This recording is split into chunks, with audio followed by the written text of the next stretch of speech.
리야드의 한 밀실. 우리가 세계 1위요, 1위. 왜 한국에 목숨을 거는 겁니까? 지금 이 순간 전 세계 정보기관이 동시에 움직이고 있습니다. 이유는 단 하나. 대한민국 동해에 존재했던 하나의 시설 때문입니다. 여러분 알고 계셨습니까? 대한민국은 이미 동해에서 천연가스를 실제로 생산한 적이 있습니다.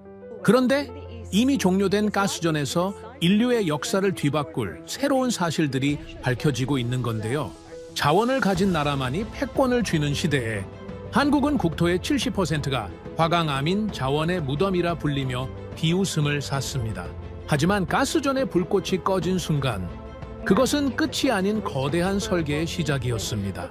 자원보다 더 거대한 것으로 전 세계 에너지 판도를 장악하려는 대한민국의 소름 돋는 전략. 대체 무슨 일이 벌어진 걸까요?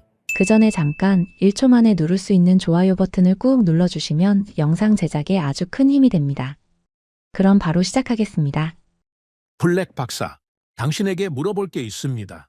사우디 왕자가 저를 노려봤습니다. 리야드의 한 밀실, 벽에는 거대한 위성 지도가 떠 있었고 창밖은 사막의 밤이었죠. 이 자리에 초대받았다는 것 자체가 이례적이었습니다. 말씀하시죠, 전하. 우리 왕국은 석유 매장량 세계 2위입니다. 하루 생산량 1000만 배럴이죠. 우리가 마음만 먹으면 세계 경제를 흔들 수 있습니다. 맞습니까? 맞습니다. 그런데 말입니다. 왕자는 지도 한 곳을 손가락으로 짚었습니다. 동아시아의 작은 반도였죠. 이 나라에는 석유가 없습니다. 땅도 좁습니다. 사방이 적입니다. 그런데 왜 우리가 이 나라에 원유를 팔지 못해서 안달입니까? 저는 답하지 못했습니다. 박사, 당신이 세계 최고 분석가라고 들었습니다. 이 나라가 도대체 무엇을 가지고 있는지 저에게 설명해 주시겠습니까? 저는 그 지도를 바라봤습니다. 그리고 제 25년 경력에서 처음으로 말문이 막혔습니다. 사실 이 모든 이야기는 몇 달 전 그 새벽에서 시작됐습니다. 런던 본사 28층 제 사무실이었습니다. 시계는 새벽 3시 17분을 가리키고 있었죠. 창밖으로는 템스강이 검은 유리처럼 반짝이고 있었고 도시는 깊은 잠에 빠져 있었습니다. 하지만 제 사무실만은 불이 켜져 있었어요. 저는 BP 전략 분석팀에서 20년을 일해왔지만 이런 새벽은 처음이었습니다. 제 책상 위에는 모니터 6대가 나란히 놓여 있었습니다. 그중 5대가 동시에 붉게 타올랐죠. 중동발 속보였습니다. 호르무즈 해협에서 사고가 터진 겁니다. 대형 유조선 2척이 좌초됐고 이란 혁명수비대가 해협 봉쇄를 시사하는 성명을 내놓았다고 했어요. 호르무즈. 이 이름은 저 같은 에너지 분석가에게는 특별한 의미를 갖습니다. 전 세계 원유 수송량의 5분의 1이 이 좁은 해협 하나를 통과하기 때문이죠.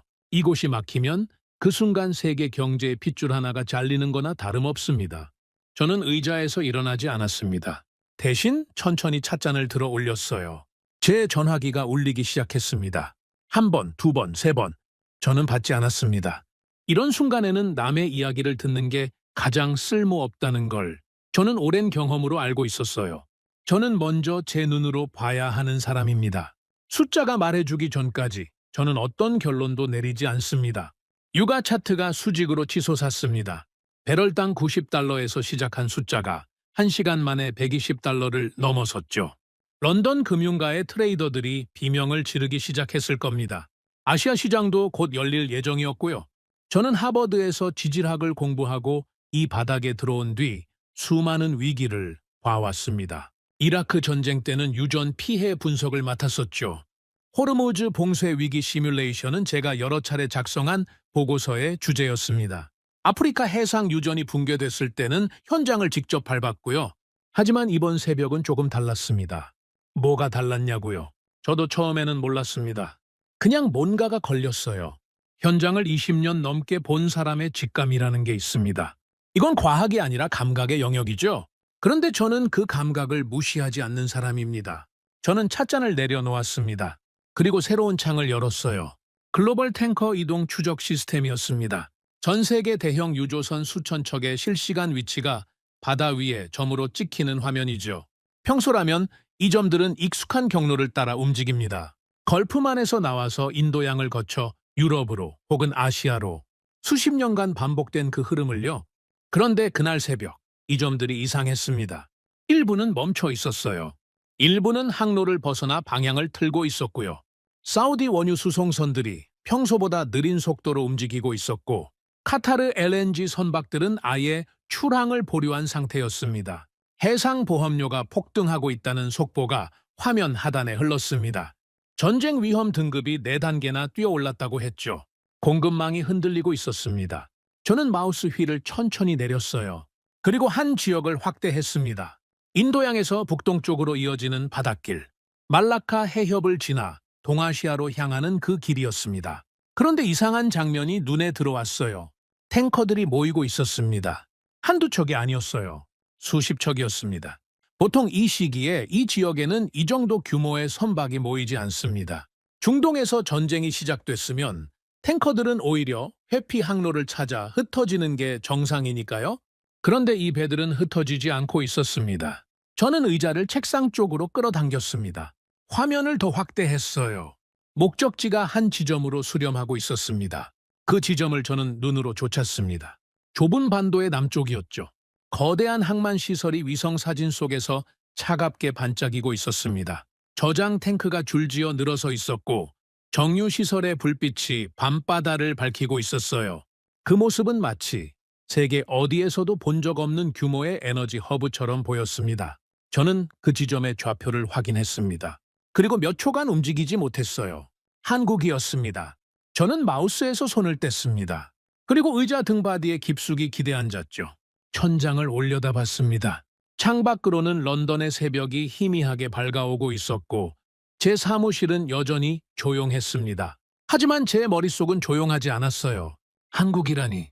제 분석 체계에서 이 나라는 언제나 후순위였습니다. 이유는 단순했습니다. 자원이 없었거든요. 저는 이 바닥에서 한 가지 공식으로 살아온 사람입니다. 자원을 가진 나라는 강하고 자원이 없는 나라는 결국 한계에 부딪힌다. 이 공식은 지난 수십 년 동안 저를 한 번도 배신한 적이 없었습니다. 그런데 지금 전쟁이 터진 이 순간에 전 세계 탱커가 한국을 향하고 있었습니다. 저는 다시 책상 앞으로 몸을 당겼습니다. 키보드 위에 손을 올렸어요. 그리고 새로운 창을 열었습니다. 이번에는 해상보험 데이터였습니다. 전쟁 위험 지역의 보험료가 천정부지로 뛰고 있었죠. 그런데 이상했습니다. 한국행 탱커의 보험료는 오히려 안정적이었어요. 왜일까요? 저는 또 다른 창을 열었습니다. 이번에는 산유국들의 움직임이었습니다. 사우디 아람코가 새벽 2시에 긴급 이사회를 소집했다는 소식이 떠올랐습니다. 의제는 공급 재배치였어요. 쿠웨이트와 아랍에미리트도 비슷한 움직임을 보이고 있었습니다. 그런데 이 국가들의 공급 재배치 목적지 명단에 한국의 이름이 최상단에 올라가 있었습니다. 저는 숨을 내쉬었습니다. 이건 우연이 아니었습니다. 우연이라고 하기에는 숫자가 너무 정확했어요. 한국이라는 이 작은 반도가 전쟁이 시작된 첫 새벽부터 이미 세계 에너지 흐름의 한복판에 서 있었다는 뜻이었죠. 하지만 저는 이해할 수가 없었습니다. 이 나라는 석유가 나지 않습니다. 동해에서 미미한 규모의 가스전을 시험한 적이 있다는 건 저도 알고 있어요. 하지만 그건 진짜 산유국 기준으로 보면 농담 수준이죠. 한국은 제가 아는 모든 기준으로 자원 없는 나라였습니다. 그런 나라로 왜 탱커들이 몰려가고 있을까요? 전쟁이 터진 이 위기의 새벽에 왜 산유국들이 한국을 공급 재배치의 최우선지로 삼고 있는 걸까요? 왜 보험사들은 한국행 노선에만 유독 안정 등급을 매기고 있는 걸까요? 저는 이 질문들을 한 장의 종이에 적었습니다. 그리고 그 종이를 책상 위에 올려두었죠. 이게 제 오래된 습관입니다. 답이 안 나올 때 저는 질문부터 명확히 적어둡니다. 숫자가 설명을 거부할 때 저는 숫자를 의심하지 않습니다. 저는 제 해석을 먼저 의심하죠. 그런데 이번에는 해석만의 문제가 아니라는 생각이 들기 시작했어요. 창밖의 하늘이 조금씩 파랗게 물들고 있었습니다. 런던의 첫차 소리가 멀리서 들려왔고요. 저는 차가워진 찻잔을 치우고 새 차를 우렸습니다. 그리고 제 사무실 벽에 걸려있는 세계 지도 앞으로 걸어갔어요. 저는 그 지도 위에서 한국을 찾았습니다. 제 손가락이 그 반도 위에 멈췄습니다. 저는 한참 동안 그 자리를 바라봤어요. 그리고 속으로 중얼거렸습니다. 왜 한국이지? 답은 나오지 않았습니다. 하지만 저는 알고 있었어요. 이 질문이 제 분석 인생에서 가장 오래 붙들고 있어야 할 질문이 되리라는 것을요. 저는 책상으로 돌아갔습니다. 그리고 노트 한 권을 꺼냈습니다. 표지에 아무것도 쓰여 있지 않은 새 노트였어요. 저는 첫 페이지를 열었습니다. 그리고 펜 끝으로 단 한 줄을 적었습니다. 대한민국. 그 세 글자 위에서 제 20년 공식이 처음으로 흔들리기 시작했습니다. 노트 위에 적어놓은 세 글자 위에서 저는 제 20년 공식이 흔들리는 소리를 들었습니다. 바로 그때 책상 위 전화기가 요란하게 울렸어요. 화면에 뜬 발신자 이름을 본 순간 저는 숨을 한 번 골랐습니다. 아람코였습니다. 새벽 4시에 사우디 국영 석유회사에서 걸려온 전화. 좋은 소식일 리가 없었죠? 블랙 박사. 지금 통화 가능합니까? 칼리드 알 하시미 부사장이었습니다. 아람코 공급 전략을 총괄하는 인물이었어요. 저는 이 사람과 2번 대면한 적이 있었는데 2번 다 유쾌한 자리는 아니었습니다. 말씀하시죠, 부사장님. 단도직입적으로 묻겠습니다. 지금 전 세계 원유 흐름이 이상합니다. 박사님은 아십니까? 저는 잠시 입을 다물었어요. 모른다고 답하면 무능이고 안다고 답하면 설명을 요구받을 상황이었죠. 저는 답을 골랐습니다. 알고 있습니다. 그렇다면 설명해 주시죠. 왜 우리 탱커들이 한국 쪽으로 계속 몰리고 있는 겁니까? 저는 숨을 멈췄습니다. 부사장님, 그건 귀사의 공급 재배치 판단 아닙니까? 아닙니다. 네? 우리가 보낸 게 아닙니다. 블랙 박사, 시장이 그쪽으로 끌어당기고 있어요. 우리도 영문을 모릅니다. 그래서 박사님께 묻는 겁니다. 당신이 이 바닥에서 가장 정확하다고 들었으니까요. 제 이마에서 땀이 맺혔어요. 아람코 공급 전략 부사장이 자기네 탱커가 왜 한국으로 가고 있는지 모르겠다고 저에게 묻고 있었습니다. 이건 말이 안 되는 상황이었어요. 공급자가 공급 흐름을 모른다면 그건 시장이 이미 공급자를 앞질러 갔다는 뜻이었습니다. 부사장님, 제가 확인하고 연락드리겠습니다. 언제까지입니까? 1시간 안에? 박사, 우리는 이 상황을 납득할 수 있는 답이 필요합니다. 왕실에서 내일 오전 보고를 요구했습니다. 내일 오전입니다. 알아들으시겠습니까? 전화가 끊겼습니다. 저는 수화기를 내려놓고 의자에 기대 앉았어요. 사막의 밤 한가운데서 아람코 수뇌부가 깨어있다는 건 이미 사태가 왕실 수준으로 올라갔다는 얘기였습니다. 그리고 그 답을 저한테 요구하고 있었어요. 제가 답을 내놓지 못하면 BP의 신뢰가 무너집니다. 그런데 그 순간 사무실 문이 열렸습니다. 리처드 펠햄이 들어왔어요. BP 전략 분석팀 수석 부사장이자 제 직속 상사였습니다. 그분은 새벽 4시에도 완벽하게 차려입은 정장 차림이었죠. 넥타이까지 맨 상태였어요. 이분이 이 시간에 사무실에 나타났다는 것 자체가 사태의 심각성을 말해주고 있었습니다. 같아요. 아람코에서 방금 우리 회장님께도 직접 전화가 왔네. 알고 있습니다. 저한테도 방금 왔습니다. 그래서 답은 준비됐나? 저는 잠시 침묵했어요. 아직입니다. 펠햄의 눈빛이 굳어졌습니다. 그분은 천천히 제 책상 쪽으로 걸어와 제 옆에 섰어요. 그리고 제가 적어놓은 노트를 내려다봤습니다. 같아요. 자네 뭘 분석하고 있던 건가? 한국입니다. 한국? 펠햄이 미간을 찌푸렸어요. 한국이 왜 나와? 탱커들이 한국으로 몰리고 있습니다. 정제유 수출 주문이 폭증했고요. 아람코도 그걸 의식하고 있습니다. 그래서 자네는 지금 이 위기의 한복판에서 한국을 들여다보고 있었다는 건가? 네. 펠햄은 저를 한참 동안 바라봤습니다. 그리고 고개를 천천히 저었어요. 같아요. 회의실로 올라가세. 지금 당장. BP 29층 임원 회의실은 불이 환하게 켜져 있었습니다. 유리벽 너머로는 템스강의 어두운 수면이 보였어요. 회의실 한가운데 대형 스크린에는 실시간 유가 차트가 떠 있었고 숫자는 멈추지 않고 뛰고 있었죠. 펠햄이 저를 테이블 맞은편에 앉혔습니다. 그리고 단도직입적으로 말했어요. 같아요. 자네는 이 회사에서 가장 정확한 분석가 중 한 사람이네. 내가 자네를 믿어서 20년 동안 함께 일해온 거고. 그런데 지금 이 시점에서 자네가 한국을 들여다봤다는 게 나는 이해가 안 되네. 부사장님, 데이터가 한국을 가리키고 있습니다. 데이터가 틀렸을 가능성은 생각해봤나? 2번 교차 검증했습니다. 3번 하게. 그리고 1시간 뒤에 나한테 다시 보고해. 한국이 이 위기의 변수가 아니라는 걸 자네가 직접 확인하고 나한테 와. 알겠나? 부사장님, 같아요. 네? 자네 공식 알지? 자원 없는 나라는 한계가 있다. 자네가 나한테 20년 동안 해온 얘기야. 그 공식으로 이 회사가 얼마나 많은 돈을 벌었는지 자네가 제일 잘 알잖아? 자네 공식을 믿게. 그리고 한국은 치우게. 저는 고개를 숙였습니다. 알겠습니다. 사무실로 돌아온 저는 벨햄의 지시대로 움직이기 시작했습니다. 그분의 말이 맞을 수도 있었어요. 새벽의 피로, 전쟁의 충격, 우연한 패턴. 이런 것들이 겹치면 노련한 분석가도 착시에 빠질 수 있습니다. 저는 제 감정부터 버리기로 했어요.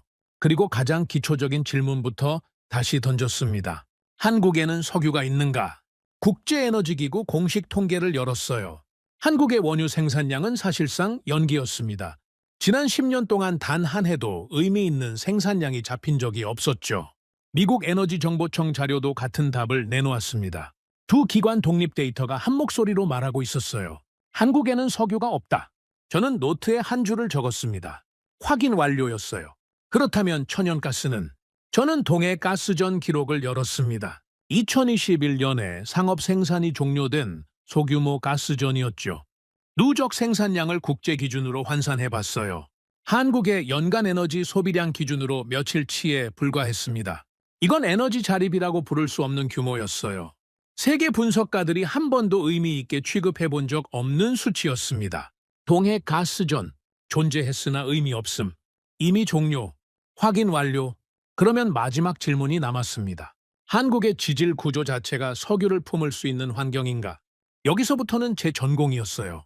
저는 한반도 지질 지도를 화면에 띄웠습니다. 결과는 명확했죠. 전체 지층의 약 30%가 화간감이었고 40%는 변선감이었습니다. 퇴적암 비율은 20%에 불과했고 그것도 대부분 석유 생성에 부적합한 종류였어요. 석유라는 건 수천만 년 동안 유기물이 특정 온도와 압력을 통과해야 만들어지는 물질인데 그 조건을 품을 수 있는 지층이 한반도에는 거의 없었습니다. 세계 어느 분석가에게 한반도 지질 지도를 보여줘도 같은 답이 나올 겁니다. 이 땅에서는 대형 유전이 구조적으로 불가능하다고요. 한반도 지질 석유 생성 불가. 확인 완료. 저는 노트 맨 아래에 굵은 글씨로 결론을 적었습니다. 한국은 에너지 관점에서 약소국. 펠엠 부사장 견해. 정확. 저는 펜을 내려놓았어요. 숨을 크게 한번 내쉬었습니다. 펠엠의 말이 맞았습니다. 제가 새벽의 피로 속에서 착시에 빠졌던 거예요. 이 결론을 들고 회의실로 다시 올라가면 이 새벽 소동은 정리되는 거였습니다. 저는 자리에서 일어났어요. 그런데 그 순간 제 컴퓨터 화면에 알림이 떴습니다. 탱커 이동 데이터 실시간 갱신이었죠. 저는 무심코 고개를 돌렸어요. 그리고 제 두 다리가 멈췄습니다. 1시간 전보다 숫자가 더 올라가 있었어요. 한국을 향한 탱커 수가 늘어 있었습니다. 제가 데이터를 검증하는 그 1시간 동안에도 바다 위에서는 배들이 쉬지 않고 한국으로 향하고 있었던 거죠. 저는 아시아 현물 시장 창을 열었습니다. 한국의 정제유 수출 주문은 전 분기 대비 30%를 넘어 40%에 가까워지고 있었어요. 주요 정제 기업 가동률은 전부 90%를 넘긴 상태였고요. 저는 자리에 다시 앉았습니다. 그리고 조금 전에 적어놓은 약소국 결론 아래에 손이 떨리는 채로 새로운 한 줄을 추가했어요. 그런데 왜 한국으로 몰리는가? 그 질문 앞에서 제 확신은 무너졌습니다. 저는 한참 동안 노트를 바라봤어요. 제가 방금 1시간에 걸쳐 확인한 모든 데이터가 한국은 취약한 나라라고 말하고 있었습니다. 그런데 같은 화면에 다른 데이터들은 한국은 전쟁 속 중심이라고 외치고 있었어요. 두 개의 사실이 동시에 존재하고 있었죠. 하지만 이 두 개는 서로 양립할 수 없는 것들이었습니다. 자원이 없는 나라는 전쟁에서 가장 먼저 흔들려야 합니다. 그게 공식이었어요. 그런데 한국은 가장 먼저 주문을 받고 있었습니다. 자원 없는 나라는 공급의 취약점이 드러나야 합니다. 그게 상식이었어요. 그런데 한국의 정유시설은 가장 바쁘게 돌아가고 있었습니다. 제 휴대폰이 또 울렸어요. 아람코 칼리드 부사장이었죠. 약속한 1시간이 지난 겁니다. 저는 그 전화를 받지 못했습니다. 손가락이 움직이지 않았어요. 답을 내놓을 수가 없었던 거죠. 잠시 후 사무실 문이 다시 열렸습니다. 펠엠 부사장이 들어왔어요. 같아요. 보고할 준비 됐나? 저는 천천히 고개를 들었습니다. 부사장님, 말해. 저는 방금 제 공식대로 한국을 분석했습니다. 결론은 부사장님 말씀이 맞습니다. 한국은 자원이 없는 약소국입니다. 그러면 됐네. 그런데 부사장님, 뭔가 그 공식이 지금 이 순간 작동하지 않고 있습니다. 펠엠의 얼굴이 굳었어요. 같아요. 무슨 말이야? 저는 페렘을 똑바로 바라봤습니다. 그리고 천천히 말했어요. 제 공식이 틀렸든지 아니면 한국이라는 나라가 제 공식밖에 있든지 둘 중 하나입니다. 저는 어느 쪽인지 아직 모릅니다. 하지만 한 가지는 확실합니다. 그게 뭔가 지금까지 제가 본 적 없는 다른 구조가 저 나라 안에 있습니다. 페렘은 한참 동안 말이 없었어요. 그리고 조용히 한마디를 던졌습니다. 같아요. 그러면 그 구조가 뭔지 자네가 찾아내게. 회의실 문이 닫혔습니다. 저는 혼자 사무실에 남았어요. 창밖으로는 런던의 아침이 완전히 밝아 있었고 도시는 아무 일 없었다는 듯 깨어나고 있었습니다. 하지만 제 책상 위에는 답이 나오지 않는 질문 하나가 놓여 있었죠. 저는 노트를 덮었습니다. 그리고 새 종이를 한 장 꺼냈어요. 그 위에 단 한 줄을 적었습니다. 한국은 무엇을 가지고 있는가? 저는 이 질문이 제 분석 인생에서 가장 오래 붙들고 있어야 할 질문이 되리라는 걸 직감했습니다. 계산이 맞지 않았습니다. 하지만 이제 저는 계산을 다시 시작해야 했습니다. 페렘 부사장과의 대화가 있고 나흘이 지났습니다. 저는 회사에 나가지 않았어요. 며칠간 개인 연구를 하겠다고 양해를 구했고 그분은 고개를 끄덕이며 말씀하셨습니다. 답을 가지고 올 때까지 돌아오지 말라고요. 저는 그 말을 농담으로 듣지 않았습니다. 제 집 서재는 런던 남부의 오래된 벽돌 건물 3층에 있습니다. 창 하나와 책장 4개, 그리고 낡은 원목 책상이 전부인 작은 방이에요. 평소에는 주말에만 들어오는 공간이었습니다. 그런데 그 나흘 동안 저는 이 방에서 나가지 않았어요. 제 책상 위에는 빈 커피잔이 9개 쌓여 있었습니다. 아내 마거릿이 가져다 준 식사는 절반 이상 그대로였고요. 벽에는 제가 출력한 자료들이 덕지덕지 붙어 있었습니다. 한국 정제 기업들의 연간 보고서, 글로벌 탱커 이동 경로, 지난 20년 아시아 정제유 시장 변동 그래프, 그리고 그 한가운데에 한반도 지도 한 장이 핀으로 고정되어 있었어요. 저는 같은 데이터를 3번 다시 봤습니다. 처음에는 화면으로 봤어요. 두 번째는 출력해서 봤습니다. 세 번째는 벽에 붙여놓고 한 발짝 떨어져서 봤어요. 데이터는 달라지지 않았습니다. 하지만 저는 제가 놓치고 있는 무언가가 있다고 확신했어요. 제 공식으로 해석되지 않는 현실이 눈앞에 있는데 답이 보이지 않는다는 건 결국 제 해석에 구멍이 있다는 뜻이었죠. 저는 의자에 앉았다가 일어서기를 반복했습니다. 몇 시간 동안 같은 자리에 있으면 머리가 굳어요. 그래서 저는 서재 안을 천천히 걸었습니다. 한 발자국, 두 발자국, 세 발자국, 창가에 도착하면 다시 책상으로. 이게 제가 어려운 분석을 할 때 쓰는 방법이었습니다. 몸을 움직이면 생각이 풀릴 때가 있거든요. 그런데 이번에는 달랐어요. 걸을수록 답이 아니라 질문이 늘어났습니다.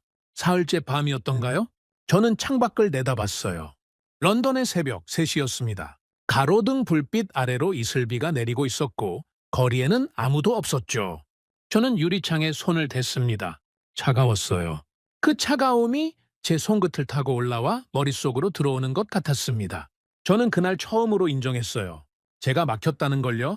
아내가 서재문을 두드린 건 그 다음날 오후였습니다. 여보, 편지 왔어요. 저는 고개를 들었어요. 회사에서 온 건가? 아니요. 옥스퍼드에서요? 그 한마디에 저는 의자에서 일어섰습니다. 옥스퍼드에서 저에게 편지를 보낼 사람은 한 분밖에 없었어요. 제 박사 과정 지도교수셨던 토마스 웰링턴 교수님이었습니다. 70대 후반이셨고 은퇴 후에는 옥스퍼드 근교 시골에서 조용히 지내고 계신 분이었죠. 저에게 편지를 보내신 건 거의 10년 만이었습니다. 저는 편지를 받아들었어요. 손으로 쓴 봉투였습니다. 저는 그 봉투를 한참 동안 바라봤어요. 교수님은 이메일을 쓰시지 않는 분이었습니다. 세상이 아무리 변해도 중요한 말은 종이에 적어서 보내야 한다고 늘 말씀하셨거든요. 저는 봉투를 열었습니다. 편지지는 누렇게 바랜 옛날 것이었어요. 교수님 특유의 단정한 필기체가 한 면을 가득 채우고 있었습니다. 저는 서재 책상 앞에 앉아서 천천히 읽기 시작했어요. 카터, 자네 얼굴이 신문에 실렸더군. 아람코 건으로 BP가 분주하다는 기사였지. 자네 이름이 분석가 코멘트에 있었네. 사진 속 자네는 피곤해 보였어. 그런데 내가 이 편지를 쓰는 이유는 그 피곤함 때문이 아닐세. 자네 눈빛 때문이야. 가래요. 자네는 지금 뭔가를 붙잡고 있어. 그리고 그게 자네를 놓아주지 않고 있지. 안 그런가? 저는 숨을 멈췄습니다. 편지는 계속됐어요. 내가 자네를 20년 넘게 보아왔지. 자네는 답이 없을 때 더 조용해지는 사람이야. 그리고 자네가 조용해질 때는 자네 공식이 흔들리고 있다는 뜻이었네. 지금도 그런 게 아닌가? 자네가 믿어온 공식이 지금 자네 앞에서 작동하지 않고 있는 것이 아닌가? 카터, 내 오래된 학생이여. 이 늙은이가 자네에게 한 가지만 묻고 싶네. 편지지를 넘겼어요. 자네는 지금 자네 공식을 지키려 하고 있나? 아니면 진실을 따라가려 하고 있나? 제 손이 떨렸습니다. 교수님은 만나신 적도 없는 제 상황을 꿰뚫어 보고 계셨어요. 신문 기사 한 줄에서 제자가 어떤 벽에 부딪혀 있는지를 읽어내신 겁니다. 저는 편지를 내려놓고 한참 동안 천장을 올려다봤어요. 그리고 저 자신에게 물었습니다. 나는 지금 공식을 지키려 하고 있는가? 진실을 따라가려 하고 있는가? 답은 이미 알고 있었습니다. 저는 공식을 지키려 하고 있었어요. 한국이라는 나라가 제 공식 밖으로 튀어나가려는 걸 저는 어떻게든 공식 안으로 끌어들이려 하고 있었죠. 그게 이 나흘 동안 제가 한 일이었습니다. 그런데 교수님의 한 문장이 그 버티기를 정면으로 부셨어요. 저는 그 편지를 책상 위에 펼쳐놓은 채 전화기를 들었습니다. 웰링턴 교수님의 번호는 제 오래된 수첩에 적혀 있었어요. 저는 그 번호를 누르는데 5분이 걸렸습니다. 제자가 스승에게 제가 틀린 것 같습니다 라고 말하는 건 예순을 앞둔 분석가에게도 쉬운 일이 아니었거든요. 신호가 3번 울리고 수화기 너머에서 늙은 목소리가 들려왔습니다. 카테오인가? 네, 교수님. 편지 받았나? 받았습니다. 그래서 지금 뭐 하고 있나? 저는 잠시 침묵했어요. 그리고 천천히 말했습니다. 교수님, 저는 처음으로 제 결론을 의심하고 있습니다. 수화기 너머에서 교수님이 작게 웃으셨어요. 같아요. 자네는 드디어 진짜 분석을 시작한 거야. 네? 데이터가 자네 공식에 맞아 들어갈 때 자네는 분석가가 아니네. 그냥 확인하는 사람이지. 데이터가 자네 공식을 배반할 때 비로소 자네는 분석가가 되는 거야. 지금 자네가 그 자리에 서 있는 거고. 저는 수화기를 꽉 쥐었습니다. 교수님, 제가 뭘 놓치고 있는 겁니까? 같아요. 내가 그 답을 줄 수 있다면 이 편지를 썼겠나? 자네가 찾아야 할 답이야. 하지만 한 가지 힌트는 주지. 자네는 지금까지 한국을 자네 공식 안에 넣고 봤을 거야. 그걸 한번 반대로 해보게. 반대로 말씀이신가요?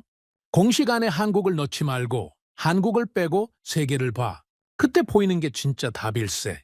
전화가 끊어졌어요. 저는 수화기를 한참 동안 귀에 댄 채 움직이지 못했습니다. 교수님의 마지막 말씀이 제 머릿속에서 천천히 돌기 시작했어요. 한국을 빼고 세계를 봐라. 이 한 문장이 무엇을 뜻하는지 저는 처음에는 잘 이해하지 못했습니다. 그러다 문득 저는 벽에 붙여놓은 세계 지도 앞으로 걸어갔어요. 그리고 한반도 위에 붙어있던 한국 지도를 조심스럽게 떼어냈습니다. 벽에는 한반도가 있던 자리에 작은 빈 공간이 생겼어요. 저는 그 빈 공간을 바라봤습니다. 그리고 제 머릿속에서 지난 나흘간 쌓아온 모든 데이터를 다시 불러왔어요. 이번에는 한국을 빼고요. 한국의 정제 능력을 빼고, 한국의 항만 물류를 빼고, 한국의 정제유 수출을 빼고, 그 상태로 세계 에너지 흐름이 어떻게 작동하는지 머릿속에 그려봤습니다. 그 순간이었어요. 저는 숨을 멈췄습니다. 작동하지 않았어요. 한국을 빼니까 제 머릿속 그림이 어디에서도 연결되지 않았습니다. 중동에서 나온 원유가 어디로 가서 정제되는지, 아시아 소비 시장이 어떻게 공급받는지, 유럽이 부족할 때 어디서 대체 공급을 받는지, 이 모든 흐름의 가운데 한국이 있었던 거예요. 그리고 그걸 빼내는 순간 세계 에너지 지도가 그냥 끊어진 선들의 묶음이 되어버렸습니다.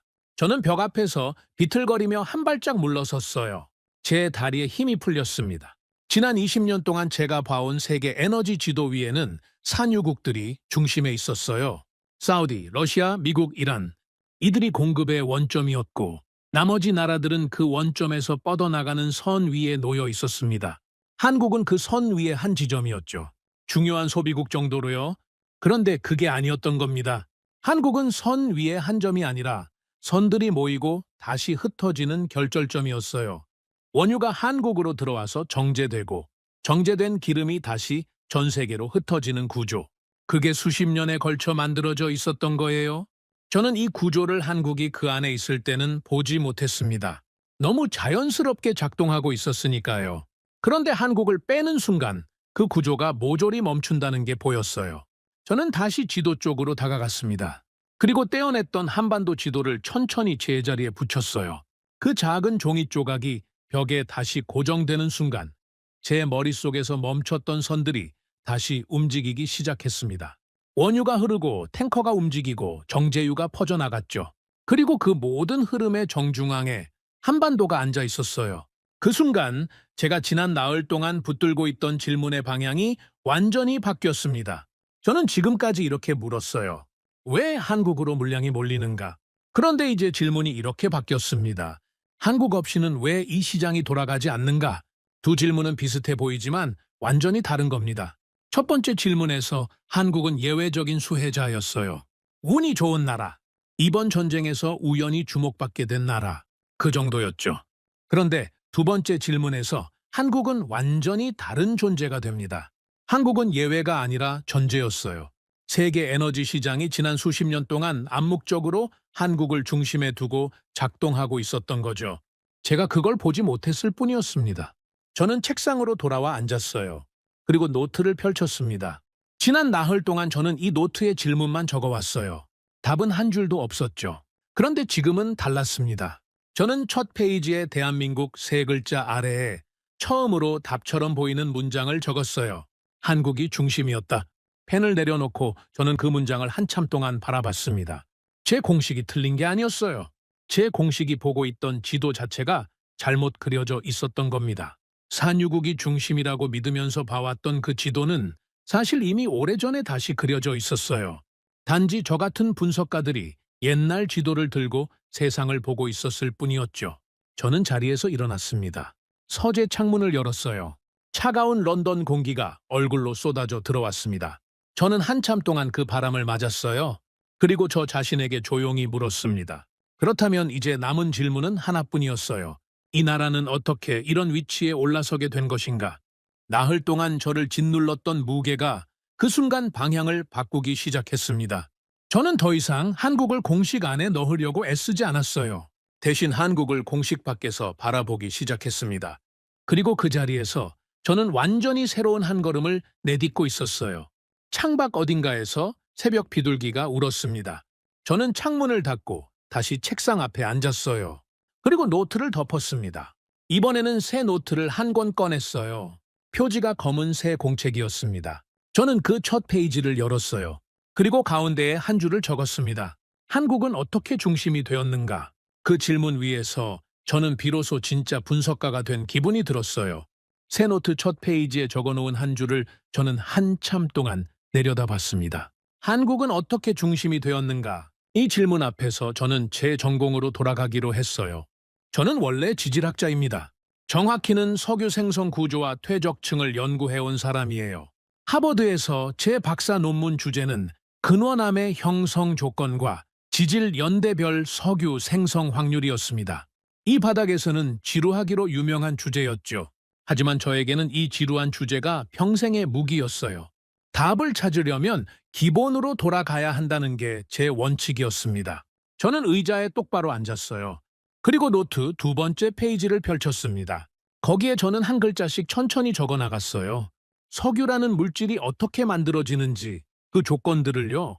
이건 제가 학생들에게 가르칠 때 쓰는 순서였습니다. 첫 번째, 근원암. 유기물이 수천만 년에 걸쳐 쌓인 바닥이 있어야 합니다. 바다 밑바닥에 플랑크톤, 조류, 미생물들이 죽어서 진흙과 함께 가라앉고 그게 층층이 쌓여 만들어지는 암석이죠. 이게 없으면 석유의 원료가 존재할 수가 없어요. 원료 없는 공장이 돌아갈 수 없는 것과 같은 원리입니다. 두 번째, 저류암. 근원암에서 만들어진 석유가 이동해서 고일 수 있는 공간이 있어야 해요. 틈이 많고 구멍이 많은 다공질 암석이 필요합니다. 대표적으로 사암과 석회암이 여기에 해당하죠. 사우디의 거대 유전들이 이런 저류암 위에 앉아 있는 겁니다. 저장소가 없으면 석유는 그냥 흩어져 버리니까요. 세 번째, 덮개암. 저류암 위에는 석유가 새어나가지 못하도록 막아주는 뚜껑이 있어야 합니다. 공기가 통하지 않는 치밀한 암석이어야 해요. 진흙이 굳어서 만들어진 셰일 같은 암석이 이 역할을 합니다. 이 덮개가 없으면 석유는 지표면으로 올라와 증발해버리죠. 수백만 년 동안 차곡차곡 쌓아놓은 자원이 뚜껑 하나 없어서 다 날아가 버리는 겁니다. 네 번째, 트랩 구조. 위 세 가지가 다 있어도 그 자원이 한 곳에 모일 수 있는 지질학적 구조가 있어야 해요. 땅 밑에서 지층이 접혀 올라가거나 단층이 막아주거나 안반이 돔 형태로 솟아올라 있는 구조죠. 이 트랩이 있어야 흩어져 있던 석유가 한 지점으로 모여 경제성 있는 유전이 만들어지는 겁니다. 저는 이 네 가지를 노트의 번호로 정리했어요. 근원암, 저류암, 덮개암, 트랩. 이 네 개가 완벽하게 맞아야 합니다. 하나라도 빠지면 석유는 경제성 있는 규모로 만들어지지 않아요. 그래서 저는 학생들에게 이 네 가지를 알려줄 때 늘 이렇게 말했습니다. 석유는 운이 아니다. 그건 시스템이다. 그런데 시스템이 완성되려면 또 하나의 조건이 필요했습니다. 시간과 온도였어요. 근원암에 있는 유기물이 석유로 변하려면 그게 특정 깊이와 특정 온도 구간을 통과해야 합니다. 너무 얕으면 아직 석유가 되지 않아요. 너무 깊으면 천연가스로 변해버리거나 그마저도 지나면 아예 탄소만 남아서 증발해버리죠. 이 온도 구간을 전문가들은 석유의 창이라고 부릅니다. 대략 섭씨 60도에서 150도 사이예요. 이 좁은 창을 수천만 년 동안 통과해야 비로소 석유가 만들어지는 겁니다. 자, 그러면 한국은 어땠을까요? 저는 여기서부터 본격적으로 들어갔어요. 한반도 지질도를 새로 꺼냈습니다. 이번에는 벽에 붙여놓은 단순한 지도가 아니라 상세한 지질학적 단면도였어요. 저는 이 분야 논문을 수백 편 본 사람입니다. 한반도 지질에 대해서도 어느 정도 알고 있었죠. 하지만 이번에는 그 지식을 체계적으로 한 장으로 정리해보고 싶었어요. 한반도의 지층 구성을 한 줄로 요약하면 이렇습니다. 화간암이 약 30%, 변성암이 약 40%, 퇴적암이 약 20%, 나머지는 기타 암석이었어요. 이 구성을 보는 순간 지질학을 공부한 사람이라면 머릿속에서 자동으로 결론이 나옵니다. 저도 그랬어요. 화간암은 마그마가 식어서 만들어진 암석입니다. 유기물이 쌓일 수 있는 환경이 아니에요. 변성감은 이미 있던 암석이 높은 온도와 압력을 받아 변형된 거죠. 원래 있던 구조가 파괴되어 있어서 석유를 품고 있던 층이 있었다 해도 이미 다 흩어져 버린 상태입니다. 남는 건 20%의 퇴적암이었어요. 그런데 이 20%마저도 대부분이 석유 생성에 부적합한 종류였습니다. 한반도 퇴적층의 상당 부분은 강이나 호수에서 만들어진 육상 퇴적층이에요. 바다 밑바닥에서 수천만 년 동안 플랑크톤이 쌓여 만들어진 해양 근원암과는 성격이 완전히 다릅니다. 해양 퇴적층이 있기는 하지만 그 규모가 경제성 있는 유전을 만들어낼 수준은 전혀 아니었어요. 저는 노트에 또렷하게 적었습니다. 한반도 지질 구조 석유 생성 불가능. 이건 제 의견이 아닙니다. 지질학이 내린 결론이었어요. 세계 어떤 석유 지질학자에게 한반도의 지층 구성을 보여줘도 같은 답이 나올 겁니다. 이 땅은 애초에 석유를 품을 수 있는 구조가 아니에요. 근원암이 부족하고 저류암 규모가 작고 덮개암 분포가 불리하고 대형 트랩 구조도 발견되지 않았습니다. 4대 조건 중 사실상 4개 다 빠져있는 셈이었죠. 저는 그 순간 잠시 멈췄습니다. 그리고 전화기를 들었어요. 웰링턴 교수님께 전화를 드렸습니다. 어제 편지로 한번 대화를 나눴으니 오늘은 지질학 얘기를 여쭤보고 싶었거든요. 교수님은 이 분야에서 저보다 앞선 분이셨고 한반도 지질에 대해서도 저보다 풍부한 관점을 가지고 계실 거라고 생각했습니다. 신호가 2번 울리자 교수님이 바로 받으셨어요. 교수님, 다시 연락드려 죄송합니다. 괜찮네. 자네 목소리 들으니 좀 나아졌군. 교수님, 지질학적으로 한 가지 여쭙고 싶은 게 있습니다. 말해보게. 한반도 지질 구조상 대형 유전이 만들어질 가능성이 있다고 보십니까? 수화기 너머에서 교수님이 잠시 말이 없으셨어요. 그리고 천천히 대답하셨습니다. 같아요. 그건 내가 40년 전에도 같은 결론을 내렸던 문제야. 한반도는 석유가 나올 땅이 아니네. 근원암 규모가 너무 작아. 그리고 나올 만한 자리의 퇴적층이 대부분 변성작용을 받아서 원래 구조가 망가져 있어. 그 땅에서 대형 유전을 기대하는 건 사막에서 바다를 찾는 것과 같네. 역시 그렇죠. 왜 그런 걸 묻나?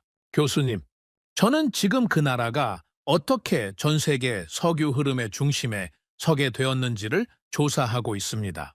그래서 자네는 그 나라에 숨은 매장량이 있다는 가설을 검증하고 있는 건가? 네? 제가 놓친 자원이 있을 가능성을 완전히 배제하고 싶었습니다. 좋은 접근이네. 하지만 카터, 네, 그 가설은 지질학적으로 불가능하네. 그걸 확실히 접고 가게. 그 나라의 힘은 땅속에 있는 게 아니야. 저는 수화기를 귀에 대고 잠시 침묵했어요. 그러면 그 나라의 힘은 어디에 있습니까, 교수님? 같아요. 내가 그걸 말해주면 자네가 찾아낼 게 없지 않나. 교수님이 조용히 웃으셨어요. 그리고 천천히 말씀하셨습니다. 한 가지만 일러주지. 지질학자인 자네가 먼저 지질학적 가능성을 닫아놓게. 그래야 자네 눈이 다음 자리를 볼 수 있어. 땅이 답이 아니면 답은 땅 위에 있는 걸세. 전화가 끊어졌어요. 저는 수화기를 내려놓았습니다. 교수님의 말씀이 제 머릿속에 천천히 자리 잡았어요. 지질학적 가능성을 닫아놓아라. 땅이 답이 아니면 답은 땅 위에 있다. 이 두 문장이 제가 지금 해야 할 일을 정리해주고 있었습니다. 저는 먼저 한반도가 석유의 땅이 될 가능성을 완전히 닫아놓아야 했어요. 저는 책상으로 돌아와 노트를 펼쳤습니다. 그리고 큰 글씨로 결론을 적었어요. 한반도에서 대형 유전은 구조적으로 불가능하다. 이건 확정이었습니다. 저 자신도 확인했고 웰링턴 교수님도 확인해 주셨어요.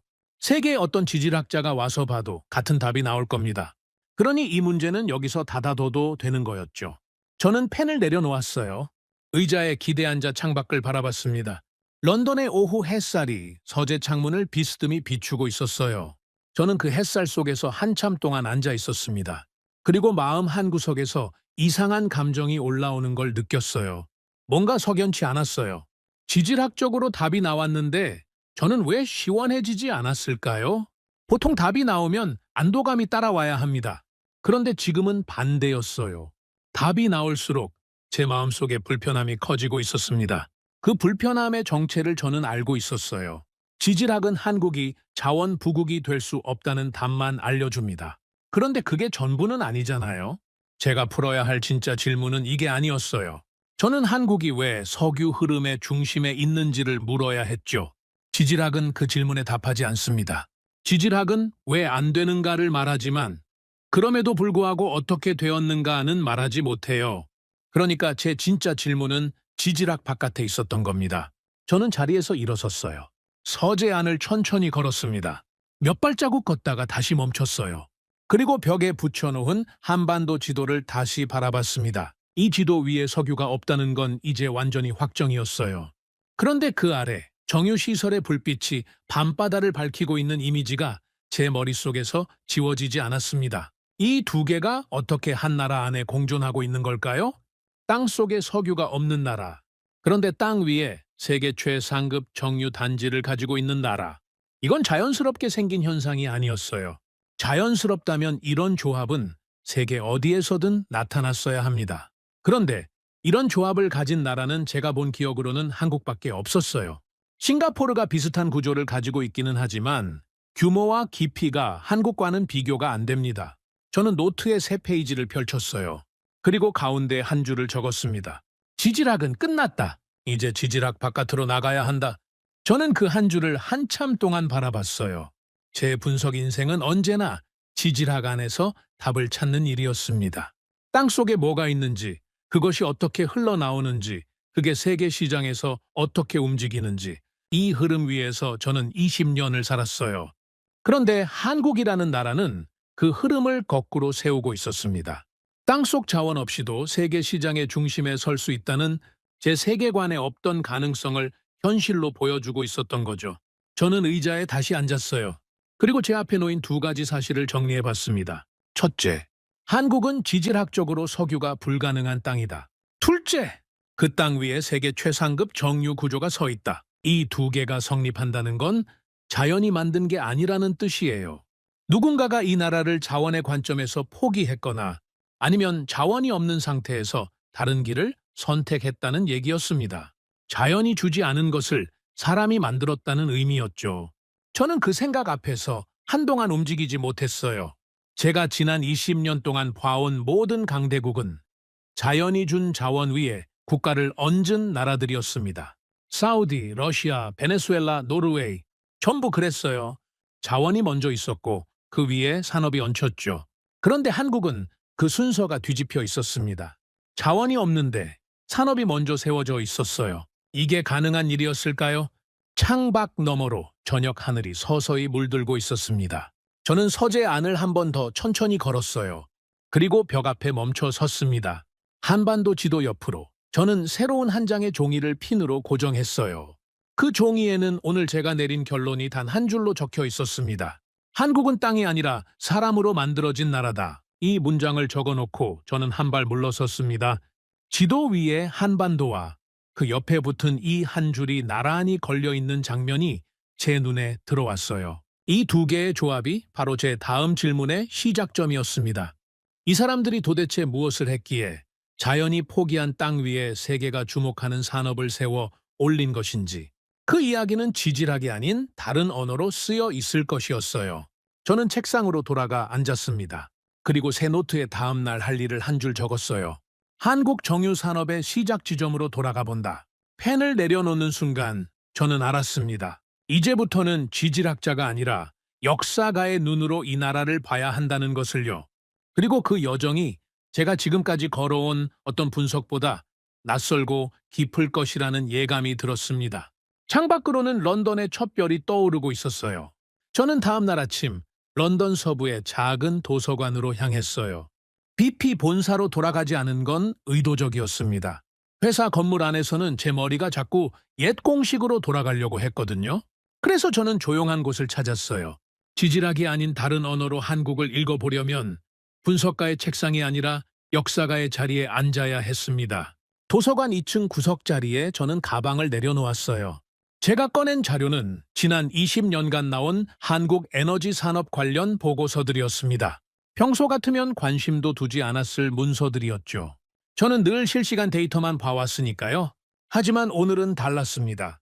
저는 숫자가 아니라 선택을 읽고 싶었어요. 첫 장을 넘기자 1960년대 한국의 상황이 적혀 있었습니다. 저는 그 페이지를 한참 동안 바라봤어요.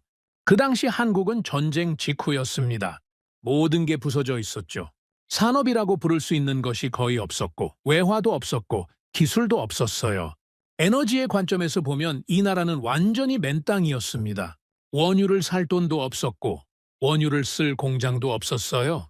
세계 시장에서 한국은 그저 가난한 소비국 축에도 끼지 못하는 변방이었습니다. 그런데 그 시점에 한국이 내린 결정 하나가 제 눈에 들어왔어요. 정유 공장을 먼저 세운다는 결정이었습니다. 저는 그 문장을 2번 읽었어요. 이건 상식과 반대되는 선택이었거든요.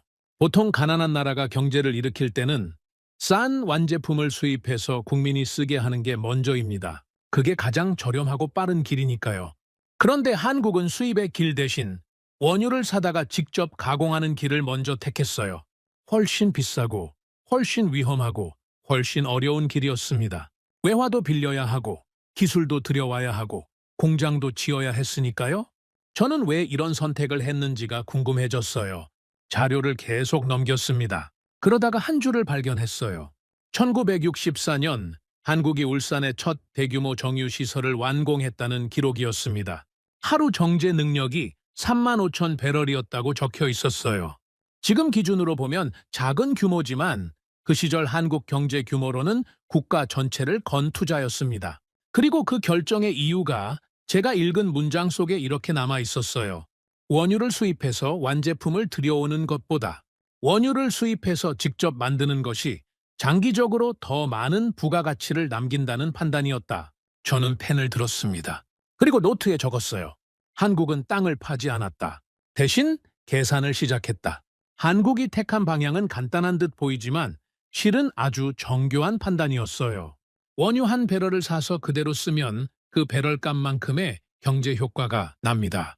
하지만 그 배럴을 정제해서 휘발유, 경유 등유로 나누고 나머지에서 화학 원료까지 뽑아내면 원래 배럴값의 몇 배에 해당하는 경제 가치가 생기죠. 한국은 이 차이에 국가의 미래를 걸었던 겁니다. 저는 또 한 줄을 적었습니다. 어떻게 하면 더 비싸게 만들 수 있을까? 그 질문이 모든 걸 바꿨다. 이게 한국의 출발점이었어요. 저는 도서관 창가로 자리를 옮겼습니다.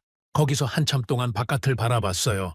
런던의 거리가 평범하게 움직이고 있었고 사람들은 각자의 아침을 보내고 있었습니다. 그런데 제 머릿속은 반세기 전 어느 아시아 항구 도시로 가 있었어요. 울산이라는 곳이었죠. 저는 그 지명을 이번에 처음 소리내어 읽었습니다. 저는 자리로 돌아와 다음 자료를 펼쳤어요. 1970년대 기록이 나왔습니다. 그 시기 세계 경제는 두 차례의 석유 파동을 겪었어요. 중동에서 원유 가격을 올리자 전 세계 산업이 흔들렸습니다. 많은 나라들이 이 충격에서 뒷걸음질 쳤어요. 그런데 한국은 반대 방향으로 갔습니다. 그 위기를 기회로 해석한 거예요.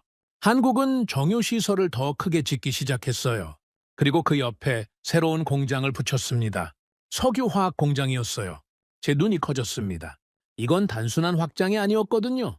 석유화학이라는 건 정유 과정에서 나오는 부산물을 원료로 해서 플라스틱, 합성섬유, 각종 화학 제품을 만드는 산업이에요.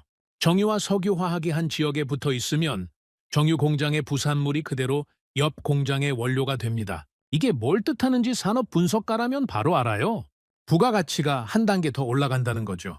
한 배럴의 원유가 들어가서 정유 공장에서 기름 제품이 나오고 그 옆 공장에서 플라스틱 원료가 나오고 또 그 옆에서 합성 섬유가 나오고 같은 한 배럴에서 뽑아낼 수 있는 경제 가치가 배로 늘어나는 구조였습니다. 저는 자료를 계속 넘겼어요. 1980년대가 나왔습니다. 그 시기 한국은 또 한 단계를 더 얹었어요.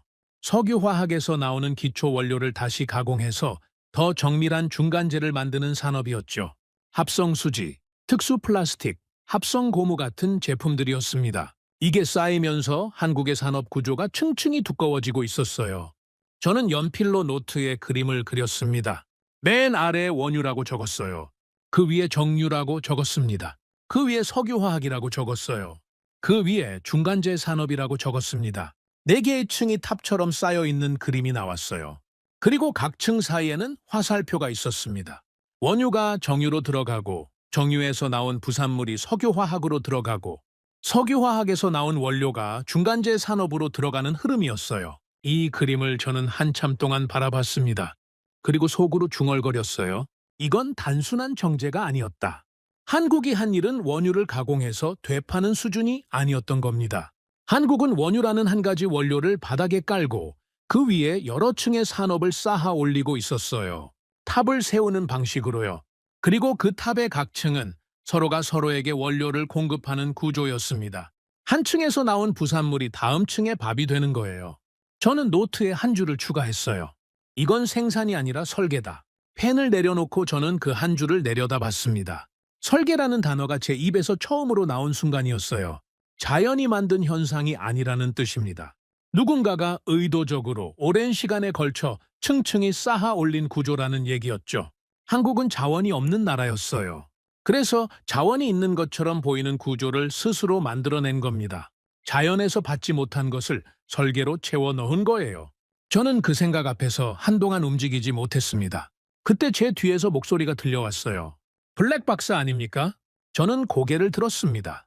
제 또래의 남자가 서 있었어요. 안경을 쓰고 있었고 손에는 책을 몇 권 들고 있었습니다. 낯익은 얼굴이었어요. 제가 오래전 옥스퍼드에서 학회 때 한 번 뵌 적이 있는 헨리 러프턴 씨였습니다. 지금은 런던 정경대에서 아시아 경제사를 가르치는 교수였어요. 레어프턴 교수님, 오랜만입니다. 여기서 뵐 줄은 몰랐습니다. 무슨 공부를 하고 계신 겁니까? 저는 펼쳐놓은 자료를 바라봤어요. 한국 정유 산업의 초기 역사입니다. 러프턴이 미간을 살짝 움직였어요. 그리고 천천히 자리에 앉으며 말했습니다. 블랙 박사께서 한국 산업사를 보신다는 건 의외군요. 저도 제가 여기 앉아있을 줄 몰랐습니다. 한 가지 여쭤봐도 되겠습니까? 말씀하시죠. 박사님은 한국이 왜 1960년대에 그 결정을 내렸다고 보십니까? 저는 잠시 생각한 뒤 답했어요. 계산된 판단이었다고 봅니다. 수입 완제품보다 직접 생산이 장기적으로 유리하다고 본 거죠. 러프턴이 고개를 저었어요. 절반만 맞는 이야기입니다. 나머지 절반은 뭡니까? 선택지가 없었던 겁니다. 그 시기 한국은 가진 게 아무것도 없었어요. 자원도 기술도 자본도 시장도 없었죠. 그런데 역설적으로 가진 게 없으니까 모든 걸 처음부터 설계할 수 있었던 겁니다. 기존 이해관계에 묶일 것도 없었고 기득권이라는 게 존재하지도 않았어요. 그래서 한국은 가장 어려운 길을 택할 수 있었던 겁니다. 잃을 게 없는 나라의 특권이었죠. 저는 수첩을 꽉 쥐었어요. 그게 한국의 출발점이었군요.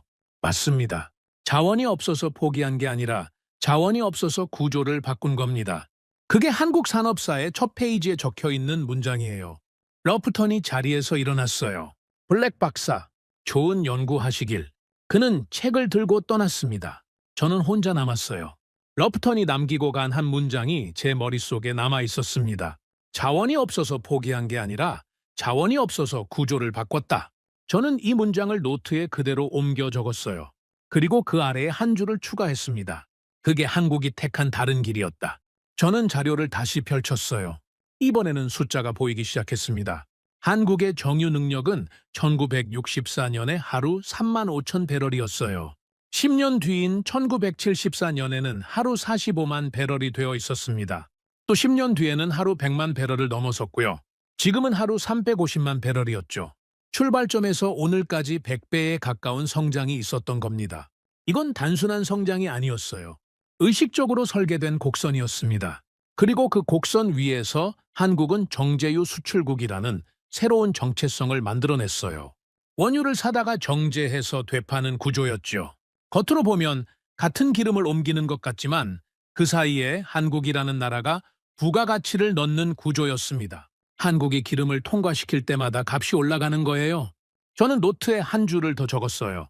한국은 석유를 캐지 않는다. 하지만 더 비싸게 만든다. 이 문장을 적는 순간 제 머릿속에서 뭔가가 연결되는 소리가 났습니다.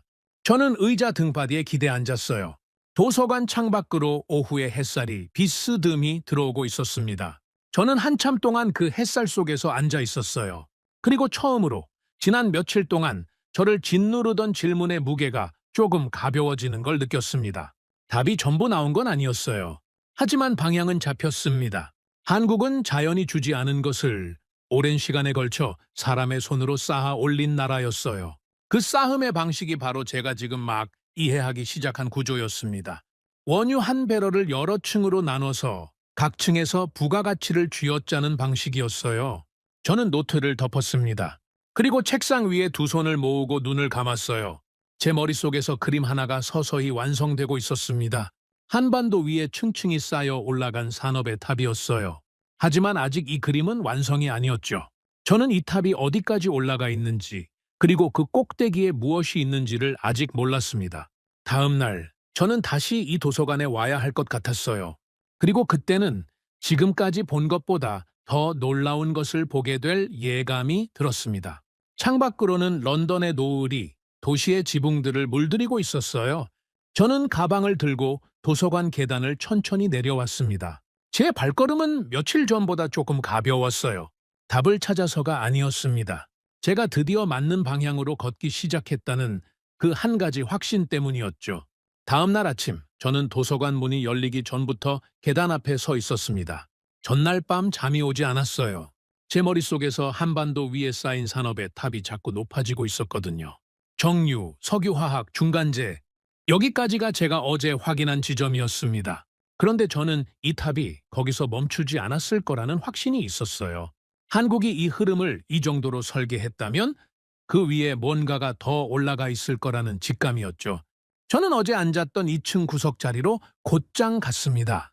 그리고 이번에는 정유나 석유화학 자료가 아니라 한국 산업 전체 지도를 펼쳤어요.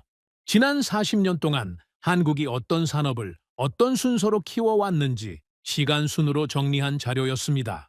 자료를 펼친 지 10분 만에 제 손이 멈췄어요. 석유화학 위에 소재 산업이 얹혀 있었습니다. 소재 산업이라는 건 석유화학에서 나오는 원료를 받아서 더 정밀한 물질로 가공하는 영역이에요. 고순도 화학물질, 특수필름, 전자용 화학 용액 같은 것들이죠. 이 산업이 어디로 연결되는지 저는 잘 알고 있었습니다. 반도체와 디스플레이였어요. 저는 숨을 들이쉬었습니다. 그리고 자료를 계속 넘겼어요. 한국의 소재 산업은 다시 두 갈래로 뻗어 있었습니다. 한쪽은 반도체용 고순도 화학 소재로, 다른 쪽은 배터리용 핵심 원료로요. 둘 다 부가가치 최상급 분야였습니다. 그리고 이 두 산업의 기반이 결국은 제가 어제 정리한 정유와 석유화학 위에 올라와 있었던 거예요. 저는 자료에서 눈을 떼지 못했습니다. 어제 본 탑이 계속 올라가고 있었어요. 원유가 맨 아래에 있었고 정유가 그 위에, 석유화학이 또 그 위에, 소재가 그 위에, 그리고 그 위에 반도체와 배터리가 앉아 있었습니다. 저는 연필로 노트 한 장 전체에 이 구조를 그렸어요. 그림을 완성한 뒤 저는 한참 동안 그 그림을 내려다봤습니다. 그런데 그게 끝이 아니었어요. 반도체 옆에는 자동차가 있었습니다.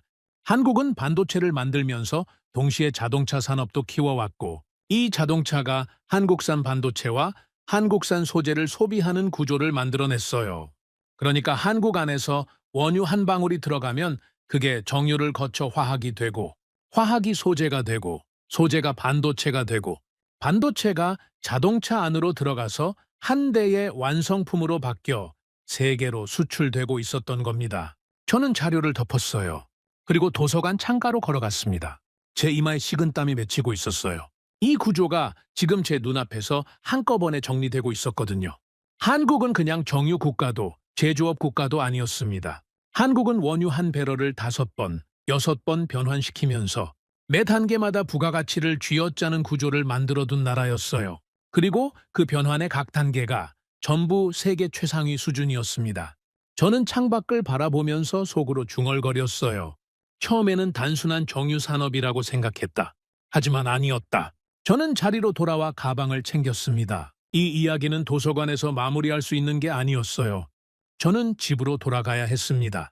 제 서재의 벽에 이 구조를 전부 붙여놓고 한 번에 봐야 했거든요. 집에 도착한 저는 곧장 서재로 올라갔어요. 그리고 벽에 붙어있던 한반도 지도 주위로 새 종이들을 하나씩 붙이기 시작했습니다.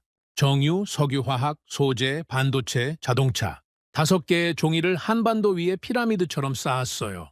그리고 각 종이 사이를 굵은 화살표로 연결했습니다. 완성된 그림을 저는 한 발 물러서서 바라봤어요. 그 순간 제 등골이 차가워졌습니다. 이건 산업이 아니었어요. 이건 하나의 연결된 유기체였습니다. 어느 한 층에서 움직임이 있으면 그 움직임이 바로 위층과 아래층으로 전달되는 구조였어요. 정유에서 나오는 부산물이 석유화학의 밥이 되고, 석유화학의 제품이 소재의 원료가 되고, 소재가 반도체를 먹여 살리고, 반도체가 자동차의 심장이 되는 흐름이었습니다. 그리고 이 흐름이 한 나라 안에서 전부 이어져 있었어요. 세계 어디에도 이런 나라가 없었습니다. 미국은 반도체를 잘 만들지만 정유와 반도체 사이에 화학 소재를 한 나라 안에서 다 만들지는 않아요. 독일은 자동차를 잘 만들지만 정유에서 자동차까지의 밸류체인을 자국 안에 완성하지 못했습니다. 중국은 규모는 크지만 각 단계의 기술 수준이 한국만큼 촘촘하지 않아요. 오직 한국만이 원유에서 자동차까지를 한 국가 안에서 한 번에 흘려보내는 구조를 가지고 있었습니다. 저는 그 벽 앞에 한참 동안 서 있었어요. 그리고 이 구조가 뜻하는 바를 천천히 정리해 봤습니다. 첫째, 한국은 한 층이 흔들리면 전체가 흔들리는 나라였어요.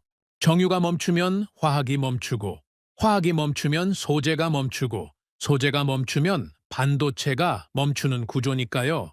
이건 분명한 약점이었습니다.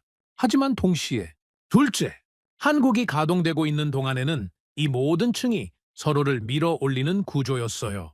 한 층의 성장이 바로 옆 층의 원료를 더 싸게, 더 안정적으로 공급하는 효과를 만들었습니다. 그래서 한국 산업은 한 번 속도가 붙으면 멈추기 어려운 가속 구조가 되어 있었던 거예요. 셋째, 그리고 이 구조는 전쟁 같은 위기 상황에서 완전히 다른 의미를 갖게 됩니다. 저는 이 세 번째 지점 앞에서 멈췄어요. 전쟁이 터지면 어떻게 될까요? 세계 공급망이 흔들리면 각 산업이 자기 나라 안에서 원료부터 완제품까지 해결할 수 있는 국가가 가장 유리해집니다. 공급 중단에 덜 흔들리니까요. 그리고 그런 국가는 오히려 다른 나라들이 멈춘 자리를 채우면서 더 큰 역할을 갖게 됩니다. 위기 속에서 강해지는 거죠. 한국이 바로 그 자리에 있었어요. 저는 다리에 힘이 풀려 의자에 앉았습니다. 그리고 제 노트를 펼쳤어요. 어제까지 쌓아둔 결론들 아래에 저는 오늘의 결론을 한 줄 적었습니다. 이건 통제할 수 없는 구조다. 펜 끝이 종이 위에서 떨렸어요. 저는 지난 20년 동안 세계 에너지 시장을 분석해온 사람입니다. 그동안 제가 본 강대국들은 전부 한 가지 또는 두 가지 분야에서 특출난 나라들이었어요. 어떤 나라는 자원을 가지고 있었고, 어떤 나라는 기술을 가지고 있었고, 어떤 나라는 시장을 가지고 있었습니다. 하지만 이 세 가지를 전부 한 밸류체인 안에 엮어놓은 나라는 본 적이 없었어요. 한국은 그걸 해놓은 거예요. 자원이 없으니 정제 기술을 가졌고, 정제 기술에서 얻은 부가가치로 화학과 소재에 투자했고 소재 경쟁력으로 반도체를 키웠고 반도체로 자동차를 완성했습니다. 그 모든 게 한 나라 안에서 연결되어 있었어요. 이 연결이 얼마나 단단한지 지금 이 전쟁이 증명해주고 있었습니다. 전 세계 공급망이 흔들리고 있는데 한국은 오히려 더 바쁘게 돌아가고 있었던 거예요. 저는 자리에서 일어섰어요. 벽 앞으로 다시 다가갔습니다. 그리고 벽에 붙여놓은 5개의 종이를 한 발 떨어져서 다시 바라봤어요. 정유, 석유화학, 소재, 반도체, 자동차 5개의 층이 한반도 위에 얹혀 있었습니다. 이 그림을 저는 한참 동안 바라봤어요. 그리고 저는 처음으로 이 나라에 대해 무서움이라는 감정을 느꼈습니다. 한국은 작은 나라였어요. 면적은 영국의 절반에도 못 미쳤고 인구도 많지 않았습니다. 그런데 이 작은 땅 위에 세계 어디에도 없는 밀도의 산업 구조가 서 있었어요. 그리고 이 구조는 하나의 의도된 설계였습니다. 자연스럽게 생긴 게 아니었어요. 누군가가 수십 년에 걸쳐 층층이 쌓아 올린 결과였습니다. 저는 노트에 마지막 한 줄을 적었어요. 이건 괴물이다. 그 글자를 적는 순간 저는 알았습니다. 제 입에서 이 단어가 나온 건 비난이 아니었어요. 경애였습니다. 제가 20년 동안 봐온 어떤 강대국도 이만큼 촘촘하게 자기 자신을 설계한 나라는 없었거든요. 창밖으로는 런던의 저녁이 깊어가고 있었어요. 저는 서재 불을 끄고 창가에 섰습니다. 도시의 불빛들이 하나씩 켜지고 있었고 거리에는 사람들이 분주하게 오가고 있었죠. 저는 그 풍경을 바라보면서 제 머릿속에 한 장면을 그려봤어요. 지금 이 순간 지구 반대편 한반도 위에서도 수많은 공장들이 불을 켠 채 돌아가고 있을 겁니다. 정유 탱크가 움직이고 화학 공장이 반응을 일으키고 반도체 공장이 미세한 회로를 새기고 자동차 공장이 강철을 조립하고 있을 거예요. 그리고 그 모든 흐름이 단 하나의 연결된 구조 안에서 움직이고 있겠죠. 저는 그 풍경이 실제로 보이는 것 같았습니다. 그리고 그 순간 제가 풀어야 할 다음 질문이 자연스럽게 떠올랐어요. 이 구조가 지금 이 전쟁 속에서 세계 에너지 시장에 어떤 영향을 미치고 있는가? 한국은 단순히 위기 속에서 버티고 있는 게 아닐지도 몰랐어요. 한국은 이 위기의 한복판에서 세계 시장을 재편하고 있는 주역일지도 몰랐습니다. 저는 이 가능성 앞에서 한동안 창가를 떠나지 못했어요. 내일 아침 저는 다시 이 책상 앞에 앉아야 했습니다. 그리고 이번에는 지난 40년의 한국이 아니라 지금 이 순간의 한국이 세계 시장에서 무엇을 하고 있는지를 봐야 했어요. 답은 이제 과거가 아니라 현재에 있었습니다. 저는 창문 앞에서 속으로 중얼거렸어요. 한국, 당신들은 도대체 지금 이 시장을 어디까지 흔들고 있는 겁니까? 도시의 불빛이 밤을 밀어내고 있었습니다. 그리고 그 불빛 한가운데에서 저는 제가 20년간 믿어왔던 에너지의 지도가 이미 다시 그려져 있었다는 사실을 받아들이고 있었어요. 제가 다시 책상 앞에 앉은 건 그로부터 며칠이 더 지난 뒤였습니다. 그 며칠 동안 저는 한국 관련 실시간 데이터를 매일 밤 들여다봤어요. 그리고 매일 아침 어제와는 다른 풍경을 보게 됐습니다. 전쟁은 멈추지 않았거든요. 오히려 더 길어지고 있었어요. 중동 상황은 호전되지 않았고 유럽은 겨울을 앞두고 공포에 질려 있었으며 아시아 소비국들은 서로 원유 확보 경쟁에 들어가 있었습니다. 그런데 그 혼란의 한가운데에서 시장이 조용히 새로운 균형을 찾기 시작하고 있었어요. 제가 그 조짐을 처음 포착한 건 어느 아침 전화 한 통이었습니다. 칼리드 알하심이 부사장이었어요. 블랙 박사, 오랜만입니다. 부사장님? 그동안 BP에 계셨던 게 아니라 한국을 파고드셨다는 얘기를 들었습니다. 맞습니다. 그러면 오늘 제가 왜 전화 드렸는지 짐작하시겠군요. 저는 수화기를 고쳐 잡았어요. 말씀하시죠. 아람코 이사회가 어제 결정을 내렸습니다. 우리 원유의 아시아 공급 거점을 한국에 추가로 확보하는 방향으로요. 정부 차원의 협상이 진행되고 있습니다. 저는 잠시 숨을 멈췄습니다. 공급 거점이라면 구체적으로 어떤 의미입니까? 장기 공급 계약과 저장 계약을 동시에 진행합니다. 우리 원유를 한국 쪽에 안정적으로 맡겨놓고 아시아 시장에 대응하는 허브로 삼겠다는 구상이에요. 저는 수화기를 귀에 댄 차에 천장을 올려다 봤어요. 부사장님, 그 얘기를 저에게 왜 해주시는 겁니까? 박사님이 우리보다 먼저 보셨을 테니까요. 그리고 이 결정이 왜 지금 이 시점에 내려졌는지 저희 쪽 분석가들보다 박사님이 더 정확히 설명할 수 있을 거라고 봤습니다. 설명해달라는 말씀입니까? 언젠가요? 지금은 아닙니다. 지금은 그냥 알려드리는 겁니다. 전화가 끊어졌습니다. 저는 수화기를 내려놓고 한참 동안 움직이지 못했어요. 아람코가 한국을 아시아 공급 허브로 삼는다는 건 제가 며칠 전에 정리해놓은 구조가 현실에서 그대로 작동하기 시작했다는 뜻이었습니다. 한국은 자기 스스로 중심이 되려 한 게 아니었어요. 세계 산유국들이 위기 속에서 자연스럽게 한국을 중심으로 선택하기 시작한 거예요. 저는 컴퓨터 앞으로 돌아갔어요. 그리고 지난 한 달간의 글로벌 공급망 데이터를 한 번에 불러왔습니다. 화면이 차례로 채워지면서 저는 제가 보고 있는 게 무엇인지 천천히 깨닫기 시작했어요. 첫째, 전 세계 대형 탱커의 아시아 방면 재배치가 일어나고 있었습니다. 중동에서 유럽으로 가던 물량 중 일부가 한국으로 방향을 바꿨고 러시아에서 아시아로 가던 물량도 한국을 경유하는 형태로 재편되고 있었어요. 선박업계에서는 이런 변화가 일어날 때 몇 주씩 걸리는 게 보통인데 이번에는 며칠 단위로 움직이고 있었습니다. 둘째, 한국의 원유 저장 기지 활용률이 빠르게 올라가고 있었어요. 저는 여기서 멈췄습니다.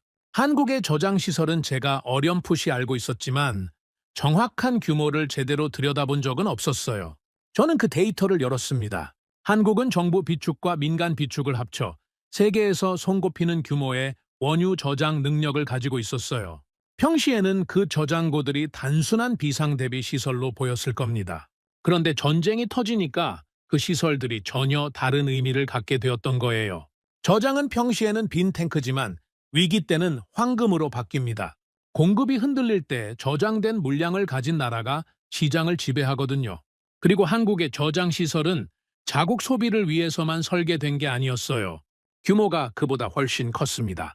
동북아시아 전체 비상 공급을 떠맡을 수 있는 용량이었던 거예요. 저는 이 사실 앞에서 잠시 눈을 감았습니다. 한국은 이 순간을 위해 수십 년 전부터 준비해 왔던 겁니다. 당장 쓰기 위해서가 아니라 언젠가 올 위기를 대비해서요. 셋째, 정제유 수출이 급증하고 있었어요. 유럽이 겨울을 앞두고 난방유 부족을 겪자 한국산 정제유 주문이 폭증했습니다. 아시아 각국도 자국 정제 능력 부족을 메우기 위해 한국에 의존하기 시작했고요. 한국의 주요 정제 기업들은 전부 풀가동 상태였습니다. 그리고 그들이 만들어내는 기름이 세계 곳곳의 빈자리를 채워주고 있었어요. 저는 화면 앞에서 천천히 말했습니다. 모든 길이 한국으로 향했다. 이 문장이 제 입에서 자연스럽게 나왔어요. 계획한 것도 아니고 외워둔 것도 아니었습니다. 그냥 제가 지금 보고 있는 그림을 한 줄로 요약하면 그게 되는 거였어요. 전쟁이 터지자 세계 시장은 흔들렸습니다. 그리고 그 흔들림 속에서 각국이 자기 살 길을 찾기 시작했어요. 산유국은 저장 분산이 필요했습니다. 수입국은 안정적 정제 허브가 필요했고요. 이 두 가지 수요가 동시에 발생했을 때 시장이 자연스럽게 수렴한 지점이 한국이었던 겁니다. 그런데 시장이 한국을 중심으로 수렴했다는 건 우연이 아니었어요. 한국이 이미 이 모든 수요를 동시에 충족할 수 있는 인프라를 오래전부터 갖추고 있었기 때문이었습니다.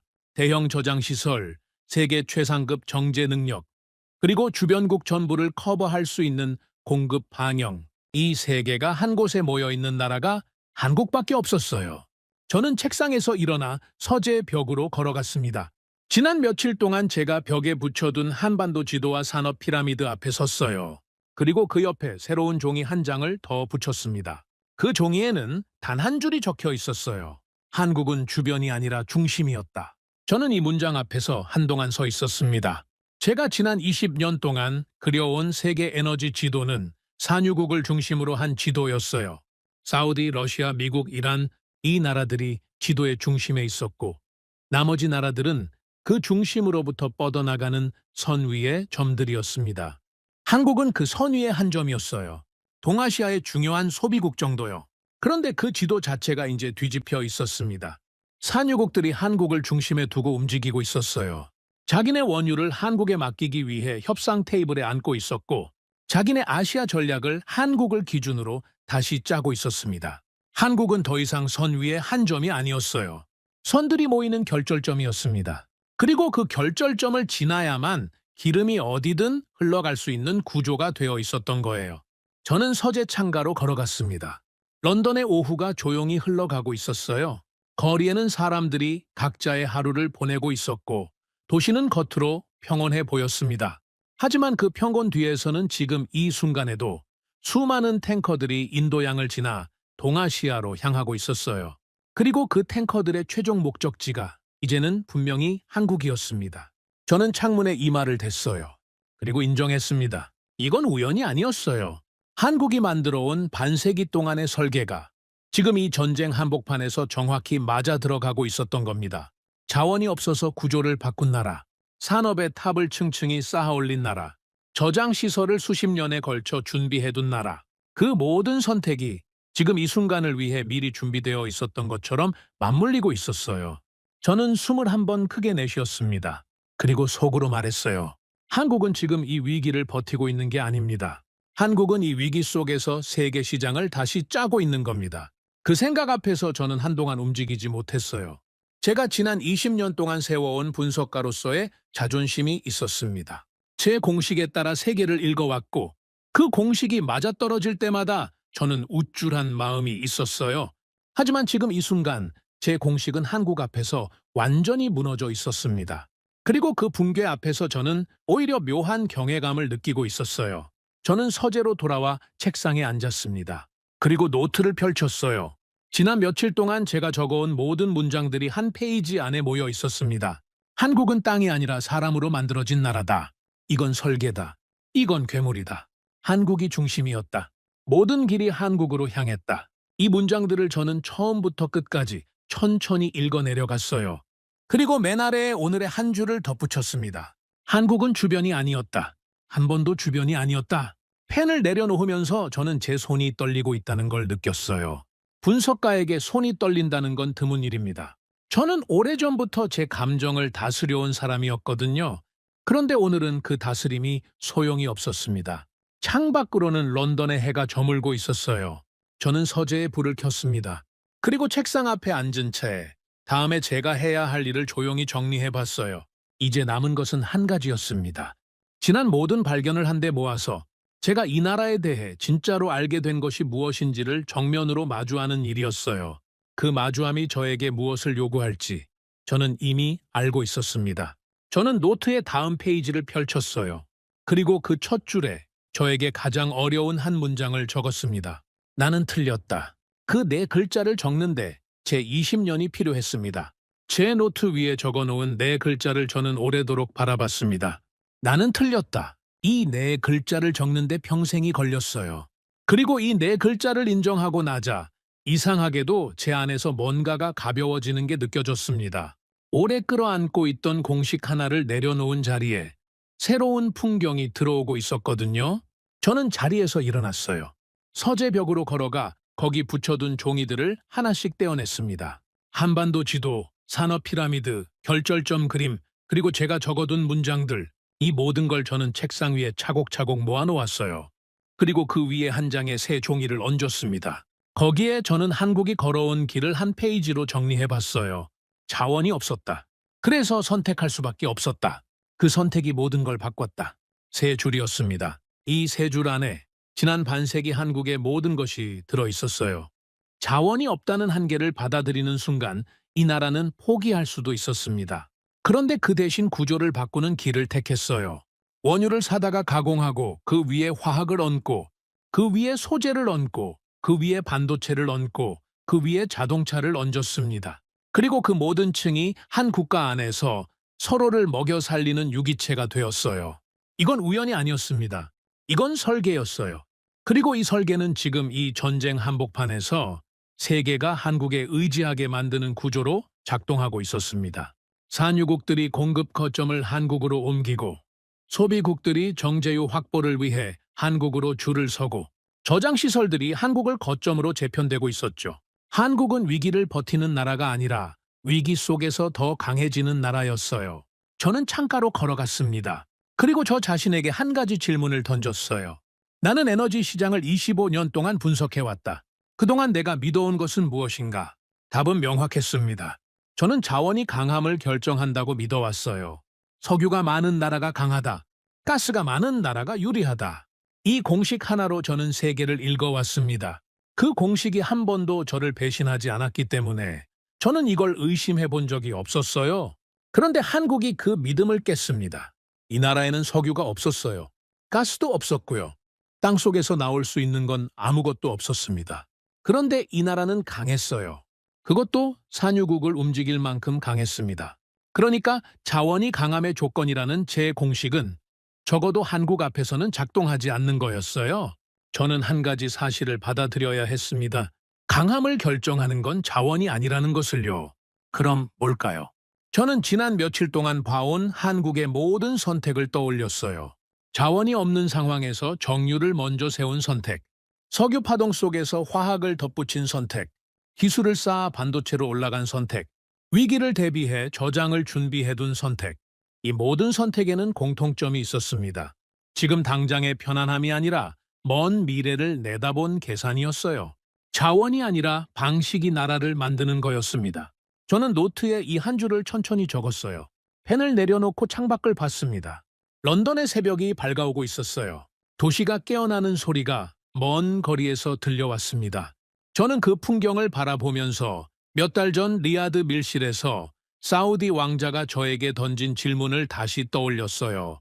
이 나라가 도대체 무엇을 가지고 있는지 저에게 설명해 주시겠습니까? 그때 저는 답하지 못했습니다. 그런데 지금은 답할 수 있었어요. 한국이 가진 건 자원이 아니었습니다. 한국이 가진 건 자원이 없다는 한계를 구조로 바꾸는 능력이었어요.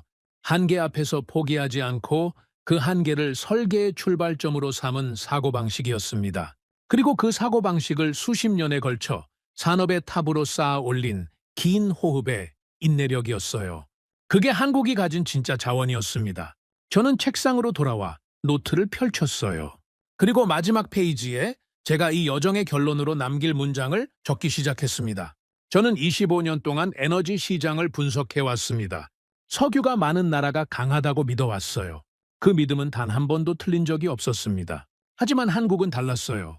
이 나라는 석유가 없어서 약한 것이 아니라 없기 때문에 더 강해진 나라였습니다. 자원이 아니라 그것을 어떻게 쓰느냐가 진짜 힘이라는 것을 저는 한국을 통해 처음으로 깨달았습니다. 펜을 내려놓았어요.